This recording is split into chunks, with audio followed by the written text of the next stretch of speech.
દ્વારકાધીશ.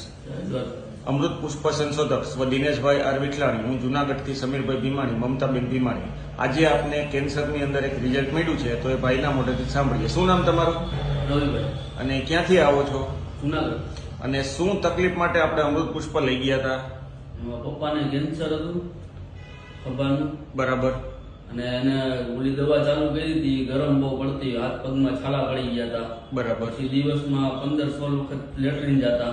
બરાબર છે. અને ખોરાક એનો કઈ હતો નહીં, ચાલી ન શકતા. બરાબર. ટૂંકમાં બેડમાં જતા, ખાટલામાં જતા. ખાટલામાં. બરાબર. પછી તમને અમૃત પુષ્પની જાણકારી થઈ. હા. પછી અમૃત પુષ્પ લઈ ગયા. આપણે કેટલી બોટલ પૂરી થઈ? 1 બોટલ પૂરી કરી. 1 બોટલનો કોર્સ કર્યો. હવે અત્યારે શું પરિસ્થિતિ છે પપ્પાની? અત્યારે ખોરાક વધી ગયો કે 8-10 રોટલી ખાઈ, પેલા 2 રોટલી ખાતા. બરાબર.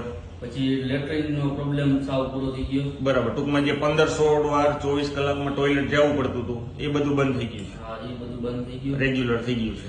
પછી હાલવા ચાલવા માંડ્યા. હાલવા ચાલવા પેલા હાવ બંધ હતું. બરાબર છે. અત્યારે હાલવા ચાલવા માંડ્યા બધી. બરાબર. પછી જે દવા ગરમ પડી હતી એના હિસાબે જે છાલા પડી ગયા હતા, ચીરા પડી ગયા હતા, મટી ગયા. હાથમાં બધા, હાથ પગમાં બધે છાલા હતા, એ બધે મટી ગયા છે. મટી ગયા. બરાબર છે. ઘણું બધું રિઝલ્ટ કહેવાય. તમારી દ્રષ્ટિએ કેટલા ટકા ફાયદો છે? અત્યારે 30-40% જેવો ફાયદો છે. 30-40% જેવી રાહત છે. અને બીજી બોટલ લેવા આવ્યા છે. ઘણું બધું રિઝલ્ટ કહેવાય. જય દ્વારકાધીશ. જય દ્વારકા.